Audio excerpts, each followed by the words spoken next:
Check it.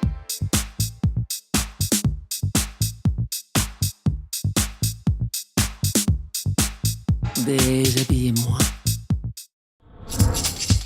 Bonjour à toutes et à tous. Eh bien, rendez-vous avec votre émission, notre émission stylistique, l'émission Déshabillez-moi. Tout de suite, le sommaire en images. Dans quelques instants, nous allons vivre une belle rencontre avec Brigitte Pécher pour un conseil couleur. Look hiver dame chez Galeria Ino. Mais quel qualificatif Adélaïde va donner à ce look? Benoît Parotte, styliste pour hommes et pour moi. Clin d'œil chez Defineco à Liège, un certain regard, esprit Vatican. Nous avons décidé d'aller voir Brigitte Pécher, car Brigitte Pécher est coloriste. Alors, qu'est-ce que coloriste? Eh bien, c'est quelqu'un qui va nous donner son regard et poser son regard justement sur quelle couleur nous vont par rapport à notre couleur de cheveux, notre couleur de peau et surtout quelle couleur de vêtements nous pouvons porter. Parlez-moi un petit peu de la fonction de coloriste. C'est un métier qui est né en fait avec la naissance du cinéma en couleur, parce qu'à partir de ce moment-là, on a dû commencer à draper les gens et voir quelles étaient les couleurs qui leur convenaient mieux pour passer au cinéma, au théâtre et à la télévision. Donc c'est né surtout aux États-Unis et puis petit à petit c'est venu en Europe. Et en Europe, la pionnière, c'est une dame qui s'appelle Inès de Castro et qui a créé sa propre école à Uccle et c'est elle qui m'a donné donc les cours. Quelle est la fonction première de la coloriste? On regarde trois choses. On regarde la couleur des cheveux, la couleur des yeux et la couleur de la peau. Et la couleur de la peau, on la regarde ici, parce que c'est un endroit qui n'est pas sensible au soleil. Alors, la couleur des yeux, bon, mais il y a des yeux bleus, il y a des yeux bruns. Et dans le bleu, il peut y avoir un bleu chaud, qui va être un peu plus turquoisé. Il peut y avoir un brun chaud, qui va être plutôt marron noisette. Il peut y avoir des verts kaki, des verts très forts. Et donc, il y a vraiment beaucoup de nuances. Donc, on travaille avec des nuanciers. Pour la peau, on travaille aussi avec des nuanciers. Et dans les cheveux aussi, on regarde si les cheveux ont des reflets dorés. Si elle veut éclaircir ses cheveux, elle ne doit pas aller dans des tons cendrés, mais elle doit aller dans des tons un peu plus dorés, jaunes. Ok, donc ça c'est dans la version discrétion. Voilà, ça elle pourrait faire quelques mèches là pour éclairer, pour... D'accord, voilà. Maintenant, Oui. si elle veut quelque chose de plus prononcé, de plus artistique, quel coloris vous allez proposer par rapport à l'analyse de couleurs que Alors, vous elle avez ne peut réalisée pas chez aller elle? dans des acajou, elle doit aller plus dans des tons cuivrés, comme ça, clairs, ou même celui-là, si elle aime bien. Ça dépend un petit peu de son style. Si elle a envie d'avoir quelque chose de très prononcé, ou si c'est son style est d'être quelqu'un d'être discrète et qu'elle veut rester très très neutre. Et si nous parlions lumière? Et alors, ce qui est important, c'est la lumière qui est renvoyée sur le visage de la personne. Parce que c'est là qu'on a la source de contact avec la personne. C'est par le regard, par le visage, c'est là qu'on est attiré. Si la personne a une mauvaise couleur, on est attiré par la mauvaise couleur, par ses défauts. Parce qu'elle a une bonne couleur, elle est portée, on regarde son visage. Vous avez parlé à plusieurs reprises de palettes, alors de couleurs. Alors j'aimerais que vous m'expliquiez un petit peu ces fameuses palettes qui sont également des saisons. Et en été et en hiver, ce sont des palettes qui s'harmonisent parfaitement avec le métal argenté, qui contiennent plus de bleu. Et les deux autres se marient parfaitement avec le doré et sont des palettes avec des couleurs plus chaudes. Donc on passe de palettes chaudes et de palettes froides. Parlons tissus et leurs coloris. Ici, donc, ce qu'on a trouvé, ici, on a le brun qui correspond tout à fait à la couleur noisette de ses yeux, qui se marie parfaitement avec la couleur de ses cheveux. Et ici, un rouge légèrement orangé, pêche saumonée, qui renvoie beaucoup de lumière à son visage, malgré qu'elle n'ait aucun maquillage. Donc, naturellement, elle est portée par ces deux couleurs. Et donc, on se retrouve dans la palette automne. Automne, oui. Donc, récapitulons. Attention, nous avons toutes et tous un panel de couleurs que nous pouvons porter. Un doute? Alors rendez-vous chez Brigitte à Wezenbeek-Open. Je vous propose une collection hiver dame. Alors, sur les conseils d'Adélaïde chez Galeria Ino. Alors, hiver 2015-2016. Ici, il y a des couleurs magnifiques. On est tout à fait dans les couleurs de la saison. J'ai envie de partir sur quelque chose vraiment 68. Ah, ça, c'est canon. Un bel écossais.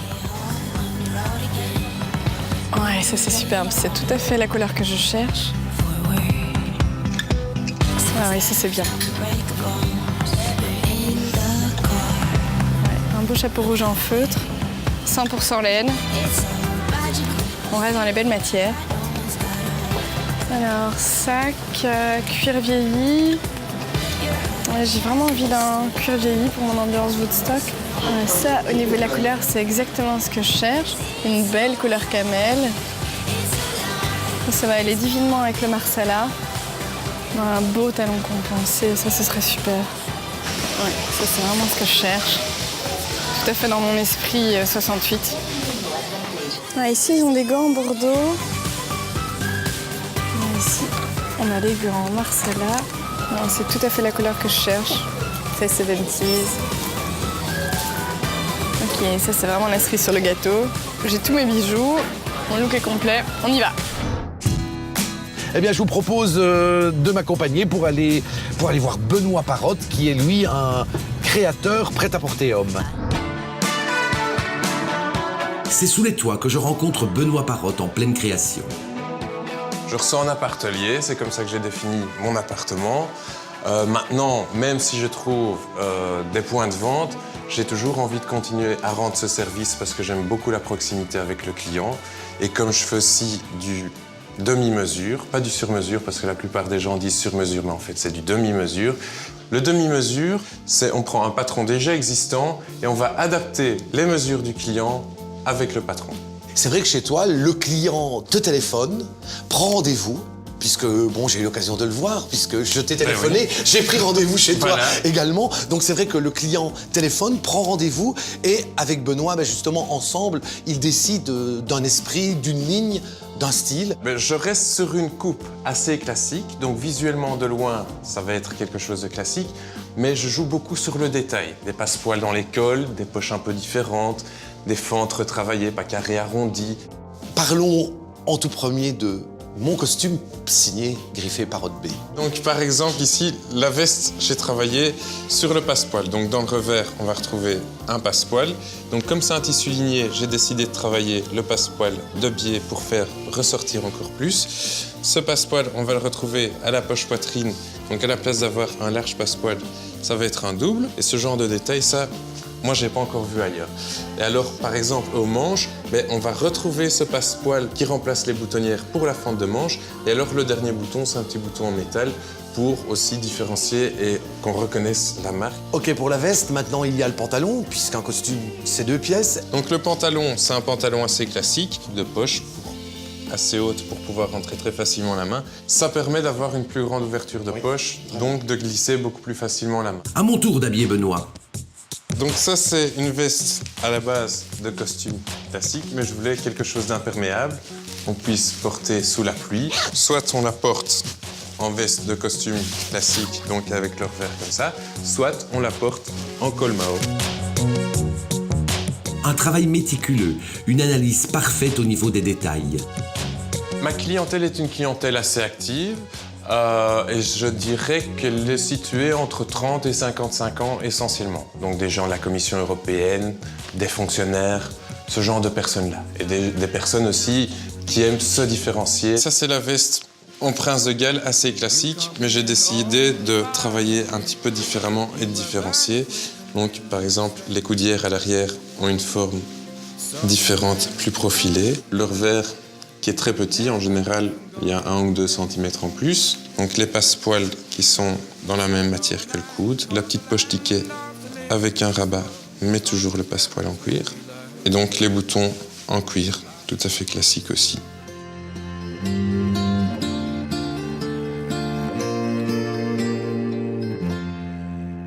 Alors, cet hiver, parlez-moi un petit peu du jeans parce que on change un petit peu de coupe, de style dans le jeans. Alors effectivement, on commence à dire au revoir au slim pur et on revient tout à fait à des jeans droits. Alors ici, j'ai concocté un petit look avec un jeans droit. Pourquoi ? Parce qu'on va mettre la chaussure en valeur. Donc ici, on est vraiment dans un look 68, un esprit qui revient très fort. Donc c'est vraiment l'esprit hippie chic. Hippie chic, d'accord. Donc là aujourd'hui c'est le look hippie chic. Oui, parlez-moi un petit peu du poncho. Ici, c'est un poncho avec un bel écossais grande taille. C'est vraiment ce que j'appelle une pièce maîtresse. Et à partir d'une pièce comme ça, on peut vraiment se faire un look magnifique. Alors l'indispensable en dessous du poncho reste le col roulé. Donc ce que vous dites est très pertinent, c'est en effet le grand retour du col roulé. Alors soit on le trouve dans des matières très fines, cachemire, très confort, on va porter en dessous d'une veste tailleur ou en dessous d'un manteau assez fin. Soit on a vraiment le gros pull bien chaud avec des reliefs, toujours dans cette idée cocoon, c'est l'hiver, on n'a pas envie d'avoir froid, mais on a envie de rester très féminine. Et sexy, donc on va quand même mettre des talons et des bijoux. Oui, on va même ajouter le gant. Voilà, donc on reste dans une certaine sophistication dans cette saison, mais en s'offrant du confort et de la chaleur. Alors ces chaussures, on la croit plate visuellement, mais en réalité, je veux dire, comment dit-on? Donc c'est compensé à l'intérieur. Ça c'est compensé par l'intérieur, donc c'est effectivement un talon qui est complètement maquillé, mais on a une chaussure avec un dénivelé de 8 cm. Hein, ça équivaut à des talons aiguilles en fait. D'accord. Donc c'est la botte escarpin. Oui, c'est avec à la hauteur escarpin. Oui, tout à fait. C'est un peu la rencontre entre une chaussure extrêmement féminine et une chaussure très relaxe et très cool. Alors le chapeau, est-ce un indispensable aussi avec ce look 68 art? Alors le chapeau grand bord en 2015-2016 revient également. Donc ça, c'est important de le souligner. Et oui, un chapeau grand bord sur un poncho, voilà, ça vient compléter un look, ça vient compléter un style. La forme du sac? Et elle fait fort référence à la fin des années 60. Donc c'est pour ça que je l'ai choisi. Années 70 également. Et dans un cuir qui a l'air usé. Oui. Voilà, qui se donne un petit peu des airs vintage, alors que c'est un sac tout à fait neuf. C'est pour ça que je le trouvais intéressant. Alors vous parlez souvent de camailleux. Alors là, nous sommes dans des camailleux de Marsala. Alors le Marsala, c'est vraiment la couleur de cette saison. C'est d'ailleurs la couleur Pantone de l'hiver 2015-2016. Et donc c'est vraiment ce bordeaux rouge qu'on retrouve ici.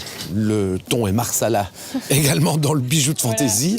Voilà, ouais, toujours un peu hippie chic, le bijou. La boucle d'oreille dans le même registre. Hein, tout à fait. On est à Woodstock, voilà, et une bague. Une vraie fourrure, un vrai cuir, de la laine, un feutre de laine. Et un feutre au niveau du chapeau. Et un feutre tout court. Voilà.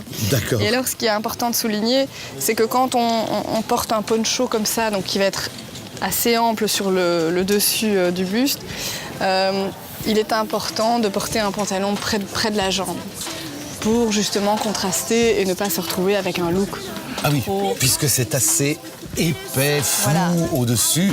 Donc c'est le total look années 68. Et alors vous me l'avez décliné tout à l'heure, ce look, vous l'avez défini comme le look hippie chic. Hippie chic, oui. D'accord.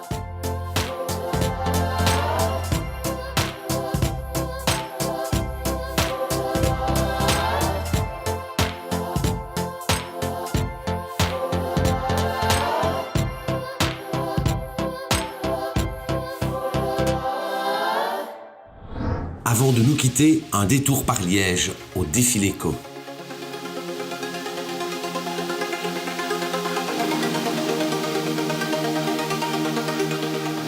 Oser l'originalité, s'engager dans un travail de création avec des matières inattendues. Oser la folie tant dans le vêtement que dans le couvre-chef. Hommage à la Cité Vaticane pour clôturer ce catwalk.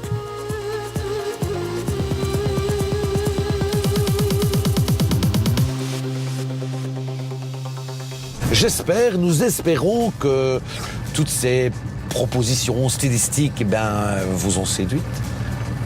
À la semaine prochaine. Ciao. La semaine prochaine, j'aurai le plaisir de vous présenter le travail d'Alexia de Villedegoyet, designer textile et papier, mais également les créations bijoux d'Anne-Thérèse de Jambline de Meux. Ensuite, direction Liège, afin de découvrir ensemble le travail des élèves de l'école de stylisme Elmo. Mais aussi collection hiver homme chez Galeria Inno.